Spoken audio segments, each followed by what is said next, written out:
Rise, shine, give God the glory, glory, rise, shine, give God the glory, glory, rise, shine, give God the glory, glory. Soldiers of the Lord.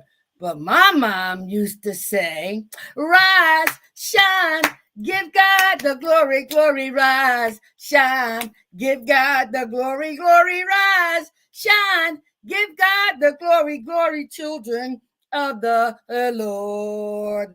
Yes, getting her six chilling up every morning. She said, rise, shine, and give him the glory for waking us up this morning.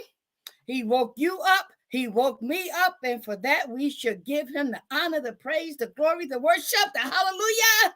And most importantly, the acknowledgement. Why? Because we can breathe.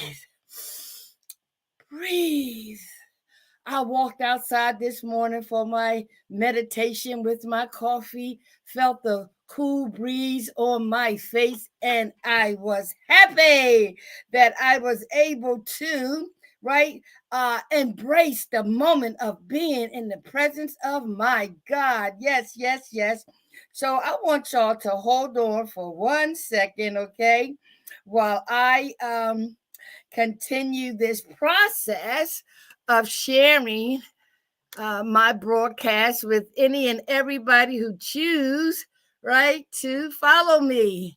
And for that, I am thankful. So, my morning meditation, again, always starts out with open up my eyes, realizing that I'm alive, getting up and going to the bathroom, right, and looking in the mirror. I even weigh myself in the morning, right, then I get my coffee, then I prepare to go outside and look around and feel the coldness on my face. I wish I could feel the coldness all over my body, but I can't, right?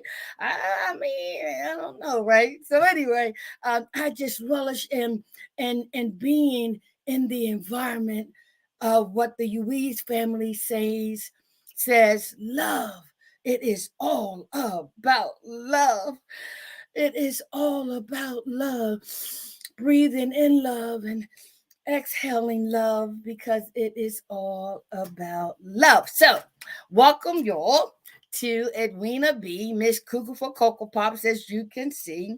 Conversation on the AA Daily Reflections. Topic today, the challenge of failure, while I incorporate the five agreements by the Ruiz family and transformational teachings by Dr. Sonja of P3 University. With those three spiritual instruments, tools, and wisdom, I'm on fire. I thank my Creator, who I choose to call God, for giving me this day, this moment, to be of service to Him and of service to you. Now, normally I would play my testimonial songs in the morning, right before the show. And somehow or another, even when I say I don't own the rights to this song, it is the broadcast is restricted in some areas. Okay. So I'm just going to share the words that I would play today in support of our topic, right? God doesn't make any mistakes. And therefore, the topic of the challenge of failure, I can add these three verses of three different songs. First of all, Amazing Grace, how sweet the sound that saved a wretch like me. I once was lost, but now am found, was blind, and now I see. The second was, your grace and mercy brought me through. I'm living this moment because of you. I want to praise you and thank you too, for it was your grace and your mercy that brought me through. And the third one is by Donald Lawrence, called Spiritual.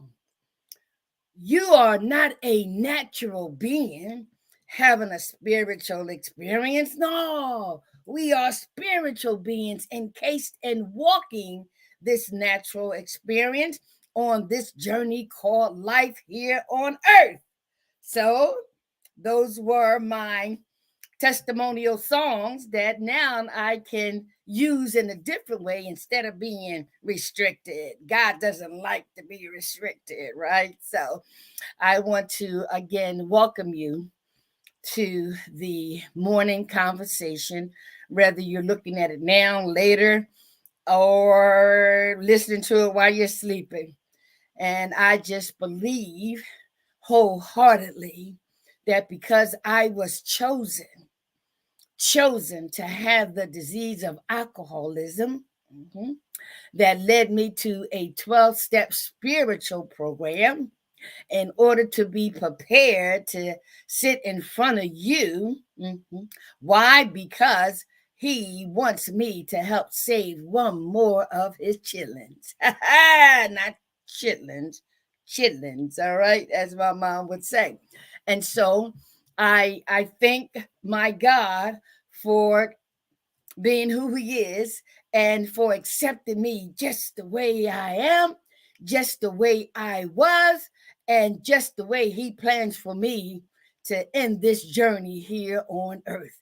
So, with that, I am a spiritual coach. As you can see, whether you know it or not, I'm your spiritual coach, a consultant, and a transformational speaker because of the transformational process that happened to me right nearly 33 years ago. Many of you know I just celebrated my 33rd anniversary on February the 23rd. And as a result, I have and I know that I've been prepared to sit before you this day and hopefully a few more days to touch more people around the world as I relaunch my Free to Hope World Tour. And Free to Hope stands for From Recovery Emerge Enlightened to Give Hope to Others, Help Others Prosper Equally. So on February the 23rd at the Wilmington City Council, I was recognized for my work as a person in recovery from mental illness, substance abuse, and the whole 9 yards in that lifestyle for the work I've done in the community. And I just believe that I was chosen and prepared to do that.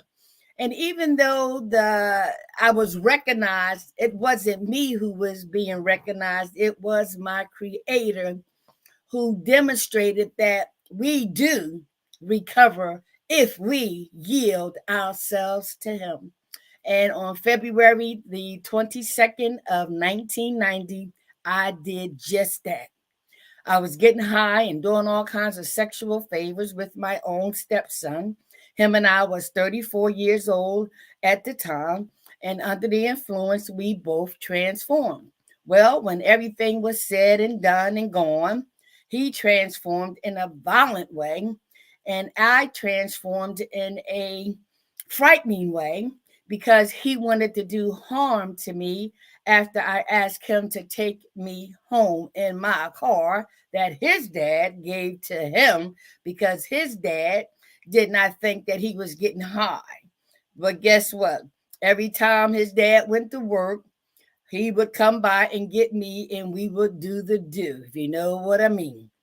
And his dad was a trick of mine when I was prostituting on the streets of 22nd and Somerset. He had a number house. You know, he was a hustler, and he was inclined to get some service, and that's how we met.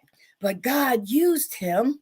He used Paul Bell, right, to carry me over the threshold from addiction to recovery.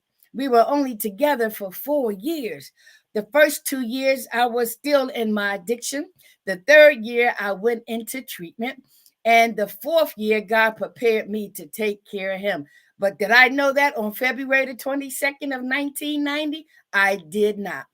And so as his son and I engaged in a little tussle, I got hit by him once. I started running what I believe was for my life.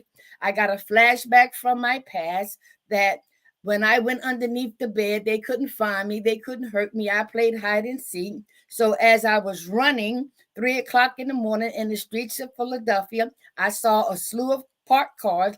I said, if I just get underneath the car, he can't get to me. And I put myself underneath that parked car, weighing only 90 pounds, face all sunken in, dark circles around my eyes, hair all short and matted. And I had the most self-loathing feeling that nobody could imagine, only if you experience it yourself. And so I had the flashbacks of being the vice president of my class, co-captain of the cheerleading team, right? Ambitions of being a model and an actress and a phys ed teacher, right? My family deemed me the smartest out of the 6 children. I was picked one of many to most likely to succeed. But how did I get underneath that parked car at the age of 34? Dogs and cats get underneath the parked car, not human beings. And then the flashbacks of the ugly side of addiction, right? When I was prostituting and I got pregnant at the age of 23, right? I had an abortion. Yes, because I didn't want to recognize who the father was. I did not want to be judged or criticized by the world. And I took life. I considered that murder. And as a result of that feeling, I said any and everything that happens to me, I would have deserved. And therefore, the rapes, the beat ups, the setups, setting people up, robbing dead bodies, stepping over dead bodies, seeing dead bodies stacked up in the basement in closets, right? Being passed around like a bucket, spit on, called all kinds of names, the suicide attempts. I believed I deserved all of that. For 10 years, I endured the ugly side of addiction, but it was only by the grace of God that I lived. And once those flashbacks came across my mind, somewhere deep down in my soul came out these words: whoever they say you are, whoever they say you are, I don't know you. Whoever they say you are, take me out this life now. Take me out now or show me a better way. I was chosen. I was chosen.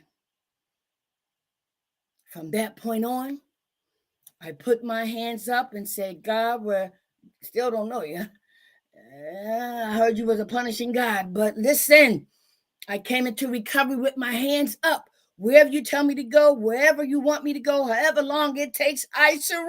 I surrender. All I surrender.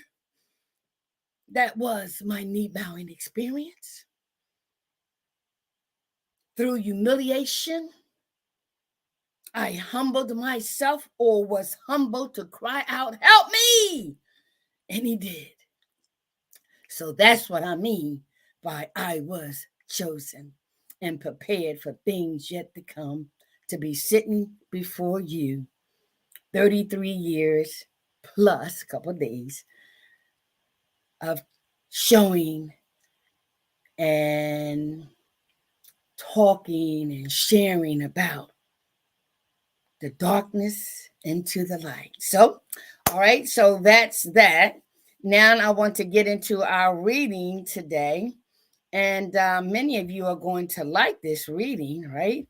So it says, first of all, let me take a drink of my ginger tea, right? Here's to love.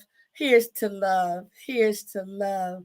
I thank God for the 12 spiritual programs of AA, which I do not represent Alcoholics Anonymous.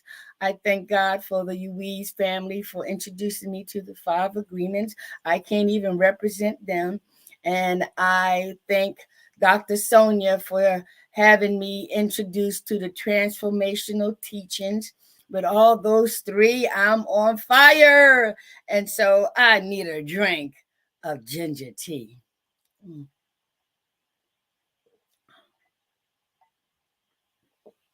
Here's to love. Okay. Now, put on your spiritual ears, meaning if you have ear pods or ear aids, put them on. But open up your spiritual ears and open up your spiritual eyes so that you can get the spiritual message. And you know I will dissect each and every word, sentence, paragraph, page, because I want to get the spiritual message that the author wants to convey. All right, so let's see what it says. All right, here we go. Arena, where's your glasses? Okay, here they go. Now let me move this stuff out the way. Okay. It says here, February the 25th, the challenge of failure. From our co-founder, Bill W. He takes a quote from the book he wrote out of page 31. And it reads, in God's economy, nothing is wasted. Through failure, we learn a lesson in humility, which is probably needed, painful though it is. And the person in recovery writes, how thankful I am today to know that all my past failures were necessary for me to be where I am now. Through much pain came experience, and in suffering, I became obedient. When I sought God as I understand him, he shared his treasured gifts. Through experience and obedience, growth started, followed by gratitude. Yes. Then came peace of mind, living in and sharing sobriety. Woo, woo. Did you hear that? Ha ha. Did you hear that? Now, listen. You see the mask, right? And normally when I share on this platform, I come on with the mask and to demonstrate, right, how important it is to remove the mask so that the physical mask won't interfere with what God wants to present to you.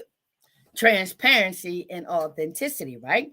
And so when we learn to remove the physical mask in recovery, then we are able to use the spiritual principles, the 5 agreements, and the transformational teachings to go inside and remove those masks that's covering all of that stuff that needs to be revealed, in which we were concealing, but stopped us from healing. You got that, right? Huh? And so normally I come on with the mask like this, and when I compare what I was looking, when I looked like 33 years ago to what I look like now, I use the analogy of taking off the mask, the wig, the lipstick, the makeup. I even take out the dentures. But I'm not going to do it today, right? Because I want to try something different, all right? So you know that just by me saying it and letting you know that I do it, that I'm transparent and authentic, okay? So let's dissect what this reading has to offer us. It says, the first word, the challenge of failure. The challenge of failure. The challenge of failure. Now, in order for us to really hone in on what the objective is for this reading, we have to first dissect the title. The challenge of failure. What is a challenge to you? What does challenge mean to you? The challenge. Have you ever been challenged? I've been challenged in one way, shape, or form all my life. As a matter of fact, that's one reason why I became an alcoholic drug addict, because I was challenged because of peer pressure. Edwina, I dare you to do this. Edwina, I dare you to drink that. Edwina, I dare you, I dare you, I dare you. Yes, I was on for the challenge. So challenge is not new to me. Okay, what about you? All right, so, but here it says the challenge of failure. The challenge of failure. So what does failure mean to you? I know what it means to me. Failure. And most of the time, it starts from here, as the Ruiz family talks about being right, impeccable with your words. I'm no good. It'll never happen. I can't do it. What's the use? I've been called stupid. I'm just a complete failure. I'm just a complete failure. That's being impeccable with your word. That means you are sinning against yourself, and therefore you sin against other people. Why? Because of domestication. From the time we were born and even up until now, through the 4-step inventory, we will find out that there was nothing wrong with us, that something happened to us. And the idea and the belief of being a failure, of failing at things, that seed of failure being planted, started way before we became addicted, we became an alcoholic, and all the other associated behaviors. However, it says the challenge of failure, meaning we have to challenge failure. And let's see how my our co-founder breaks it down. All right.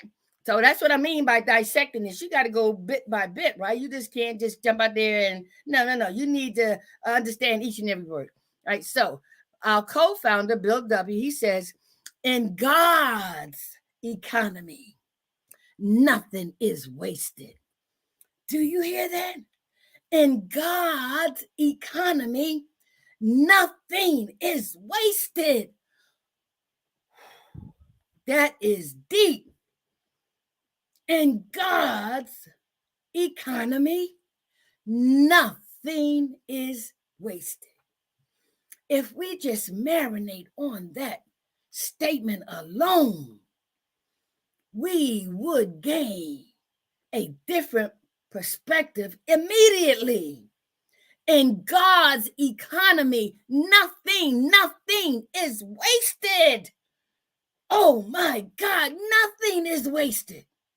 Woo! All right, so let's go on to see how he breaks that down. Through failure, we learn a lesson in humility. I'm going to stop there. Through failure, we learn a lesson in humility. Did you hear that? So let's challenge that, right? Okay. Let's give some tangible examples or experiences, right? It says through failure, we learn the lesson of humility. Now let's take something easy, right? You know how adults as children think they know everything, and okay, right? And we got a bike for Christmas, and we are so excited to ride the bike. However, right, we have to wait because the bike needs to be put together. So we learn a lesson of patience.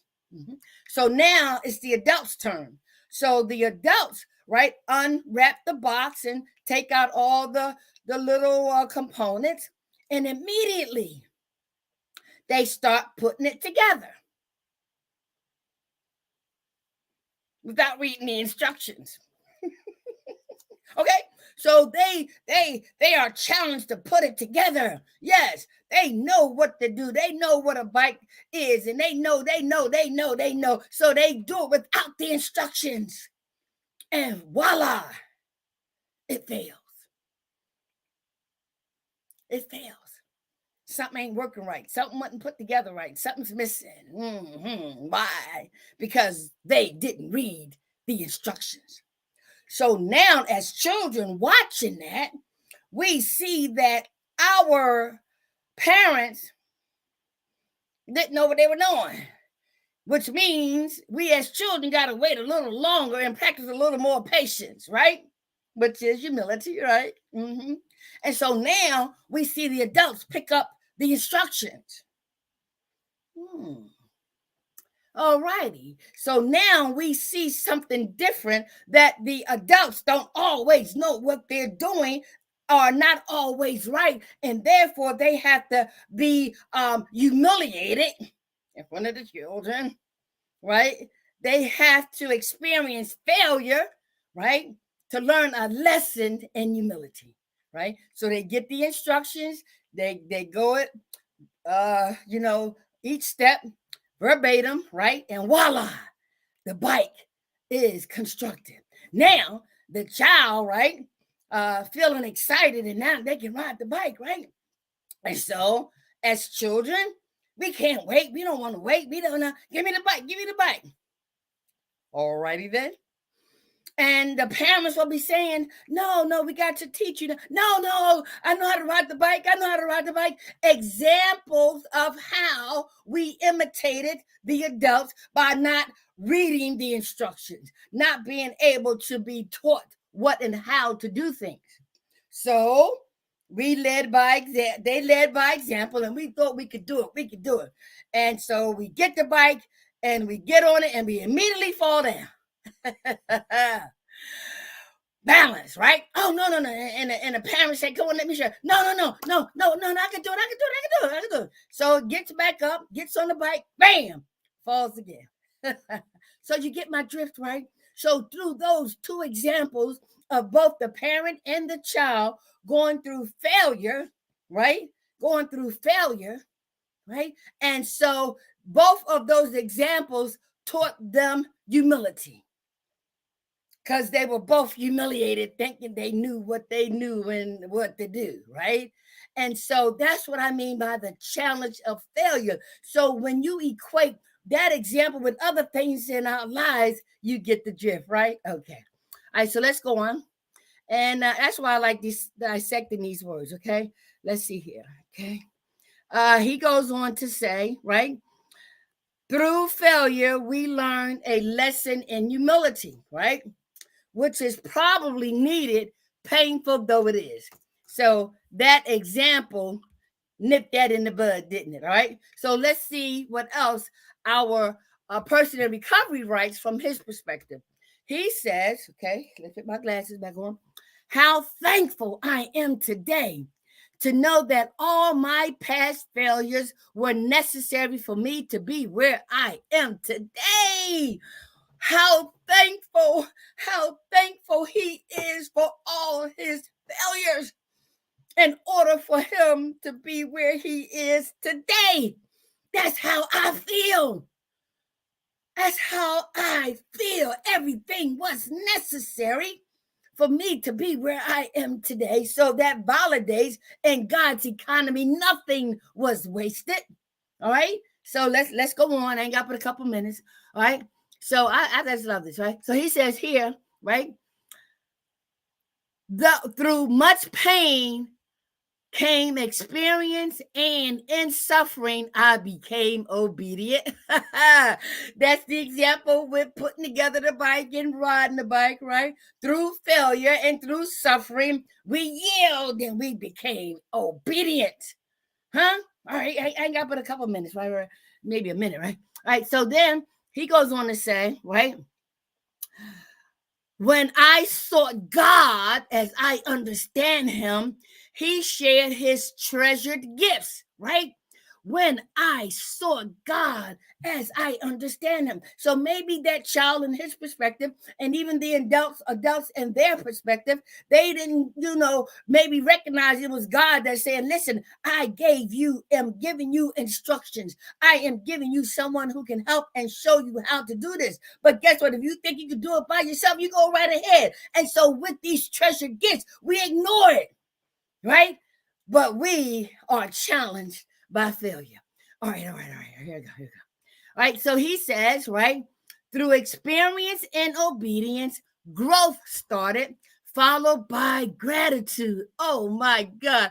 Through experience, right? Through experience, through experience, and hold on. Through experience and uh obedience, growth started, right? It wasn't until I had the failures and I became obedient that I began to grow, right? And so now he concludes by saying, yes, then came peace of mind, living in and sharing sobriety. Voila, voila. I tell you, boy, I love being who I am today. I love my God who showed me unconditional love. I love the Fellowship of Alcoholics Anonymous and the 12 spiritual principles. I love the 5 agreements by the Ruiz family, who is teaching me how to look at things totally different, complementing my 12 spiritual principles. I love the transformational teachings by Dr. Sonja, right, of P3 University. In other words, I'm allowing myself to be teachable. When the student is ready, the teachers will appear. Huh? The challenge of failure. Nothing in God's economy is wasted, right? Everything works for good for those who love him. And God knows I love him. So I got to go, y'all. I got to go to my meeting, okay? So if it's God's will that we return tomorrow, I'll be here. You'll be here. I hope and pray you do. But if not, replay this tape. Be of service to your God and to your fellow human beings, and you will experience that awesome feeling of unconditional love. Be blessed. Okay. Thank you, Lord.